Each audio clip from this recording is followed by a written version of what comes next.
President Biden acknowledged transgender Americans in his speech to Congress last night. Listen.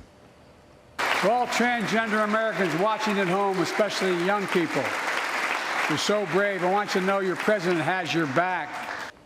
The president urged Congress to pass the Equality Act, which offers expanded protections from discriminations against LGBTQ Americans at work and in housing and healthcare sectors. With us now is Representative Mondaire Jones, a New York Democrat who made history in November when he became one of the first 2 openly gay black men to win a seat in the United States Congress. Congressman, good to see you. Good to see you, too. Thanks for having me. So the measure that President Biden was referencing does face an uphill battle in a closely divided Senate. Only 3 members of the House voted in favor of the law when it passed in February. What are your thoughts on the president's calls to lawmakers to get it done? It is what a president of the United States ought to be doing.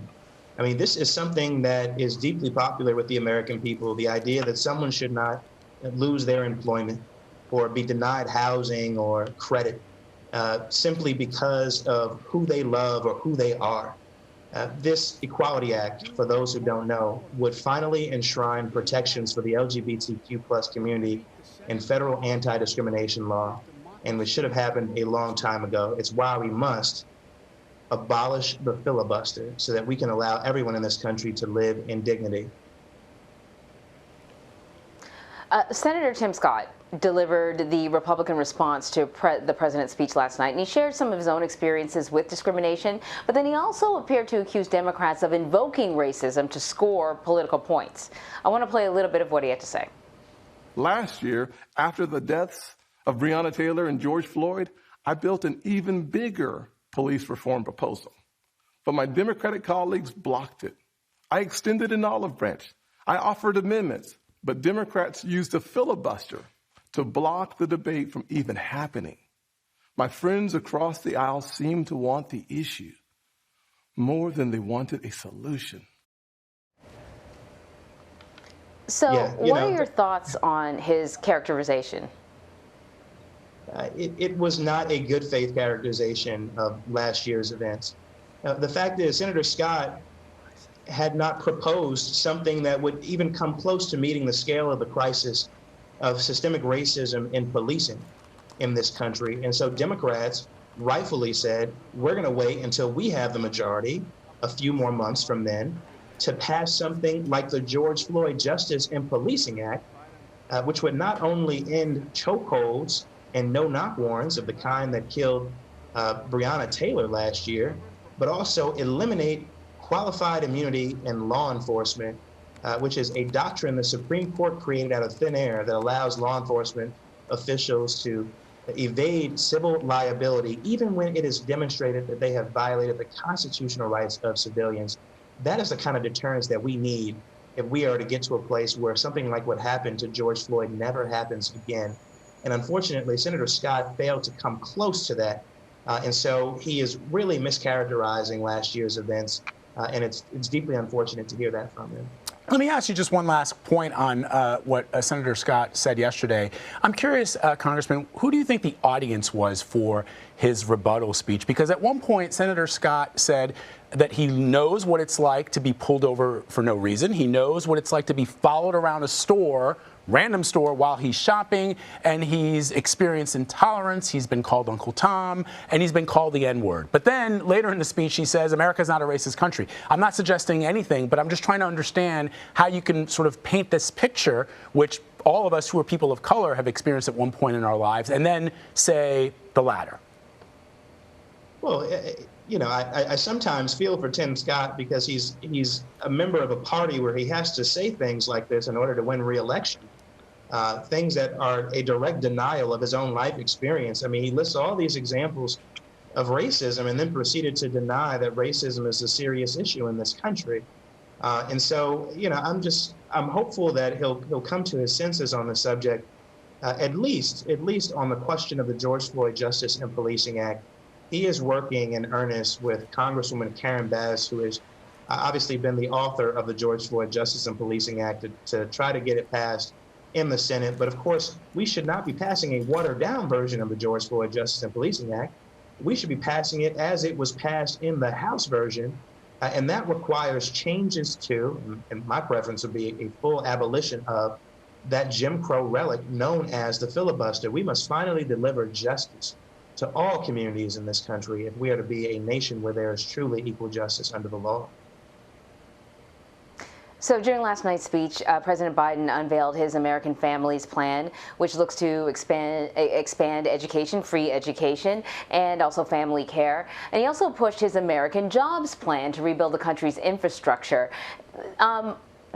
Lofty goals for sure, also very expensive. Every plan comes with, a more than $1 trillion price tag. And, the president says raising the taxes on the very wealthy is how the country will be able to pay for this. Republicans, of course, are quite critical of that.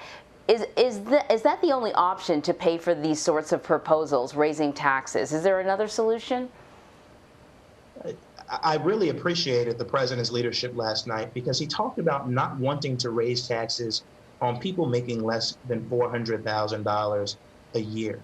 He talked about asking the billionaires and the ultra-millionaires in this country who made, as he described, $1 trillion in additional income last year alone during the COVID-19 pandemic to finally come closer to paying their fair share.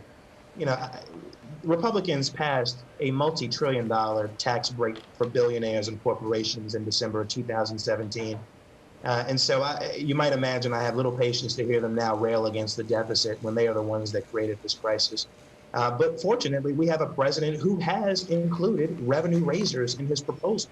So let's do it. Let's ask corporations to pay their fair share.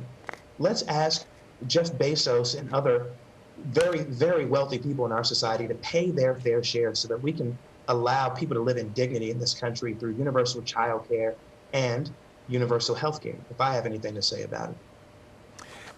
In an interview, Congressman, for HuffPost, you said that you found no reason to work with Republicans who did not vote for the American Rescue Plan, despite it being popular with the majority of Americans.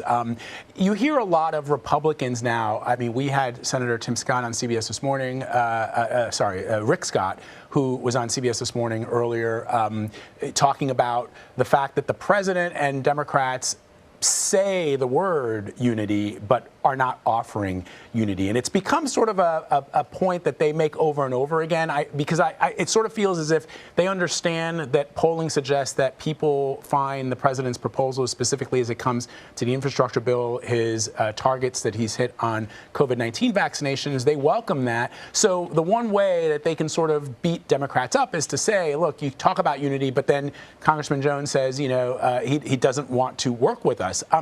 What would you find worthy of collaboration with Republicans? Well, look, I reserve the right to not believe that Republicans who helped to incite the violent insurrection on January 6th that nearly got me killed are not actually interested in working in good faith. These, of course, are the same people who unanimously did not vote for the American Rescue Plan, despite it being popular with 80% of the American electorate. And now you've seen the situation where Republicans are touting the many hundreds of millions of dollars being brought to their districts as though they actually voted for this bill. And so, what I said in that Huffington Post interview is that I don't see a need to slow down the progress that we are making by watering down legislation simply to say that there's going to be a Republican co-sponsor on it, when, by the way, I don't believe there will be. I think their objective is the same objective that they had under President Barack Obama, which is to block progress for the American people, to embarrass a Democratic president. Having said that, I've already introduced legislation with a Republican colleague. He happens to be someone who did not vote to overturn the free and fair presidential election last year. And I look forward to continuing to work with people like him to deliver results for the American people. So listen, before we let you go, I want to ask you about the House vote last week that passed in the House to make Washington, D.C. the 51st state. Before the vote, though, you kind of sparked a heated debate after calling arguments opposing D.C. statehood, quote, racist trash. The bill now heads to the Senate. So what do you anticipate will happen? I anticipate that until we make changes to the Jim Crow relic that is the filibuster, we will continue to see 700,000 plus, largely people of color in Washington, D.C., denied the franchise. denied the right to vote. And why? Because some people are afraid of change in the Senate that would allow everyone to have voting rights in this country who ought to be eligible to vote. And that is something that we must change. And unfortunately, there are still some folks within the Democratic Party in the Senate who are not rising to the occasion. And rising to the occasion in this case means voting for DC statehood, something that has been long denied to this 700,000 plus community that is more populous than Wyoming and Vermont, but yet do not have voting representation in the United States Congress. That is unconscionable. That is not a democracy, and we must change that. Congressman, before I let you go, just one thing. You and I share a connection. You went to Spring Valley High School. I went to Pearl River High School.